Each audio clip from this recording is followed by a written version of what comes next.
يلا السلام عليكم شباب، تحياتنا لكم. الساعة 12 تقريبا إلا 10. عندنا طيرة طلعناها من الخانات. هاي طيرة نفية طلعناها من الخانات. تقريبا صار 4 أيام. وهذا ثاني مطيار إلها، هذا نيكولا فز، ثاني مطيار إلها ما شاء الله. هاي أمانة الله الصبح طارن نزلت، طبعا كنا جبالها من كنا بغير محافظة، رجعت نمت الصبح طيرتنا ونمت. هسه لقيت هاي الطيرة باقية طايرة، طار النيكولا وياها وطار اللاكة تيدي لاكة، وهاي الطيرة طايرة.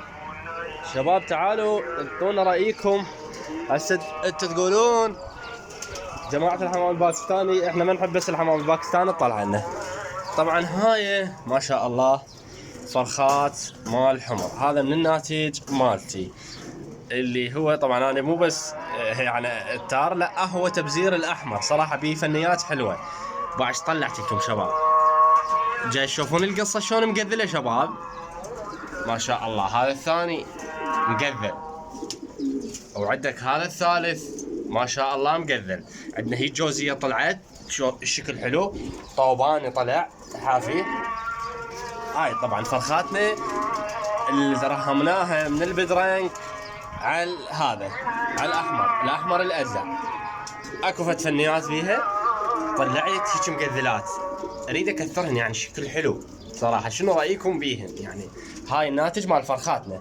هاي الفتره عندي طلعت التور لنيتشه الحلقات زرق، طلعت فرخات هيجي، طلعت هيك فرخه طلعت لي، هاي من بنات طيوري دائما يذبل لي هيك شلون. طبعا طيرت الغراب وين؟ خلي اشوف لا الغراب ولا طيرته، والله ما ادري. خلي اشوف والله هذا، خلي اشوف هذا الحلات. هسه الغراب ما موجود. هاي طيرته، هاي طيرته. شو مقففه شباب على شنو؟ ما شاء الله تفاجئون بيض الدجاجة شباب.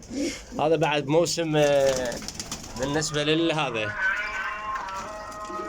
هاي جولة سريعة شباب بالنسبة بقوا هاي فبزهرناها، خلينا بيض مال الدجاج جواهن.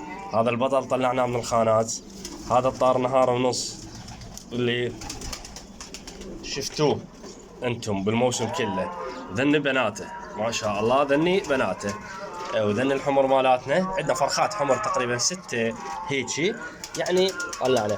عندنا فرخات نيكولا 4 صار النيكولا جاي نطير بيهن 4 فرخات نيكولا. هذا الناتج مالاتنا. يعني هاي الفترة انا جاي اعزل الفرخات هناك، بس ذنيك رايحات هناك. شباب هيك مع هاي القدلة هيك، يعني صراحة يعجبني هيك شيء قدلة وهالامور. هاي حاليا الفرخات هنا بس تتعلم على الاكل، بعد انقل التور هناك، والحمر اعوفن هنا. شنو رايكم؟ يعني نكثر الحمر هيك نوعيه لو لا؟ طبعا هذا فيديو سريع. وهاي الطيره لحد الان طايره. وينها؟ ذيك امانه الله. هاي صار لي تقريبا 3 ايام يومين من طلعتها من الخانات، او 4 ايام بهالقد ما مطيرها. هاي ثاني مطيار لها. المطيار الاول بس شافت الوضعيه، وهذا المطيار الثاني من 7 الصبح طارت، او 7 الا ربع 7 الا 10 بهالحدود. وهسه حاليا الساعه 12 هاي توصل لحد الوقت. طبعا الجو حار وشرجي وطايرات لحد الان. على هذا الاساس شباب هذا فيديو سريع للتواصل.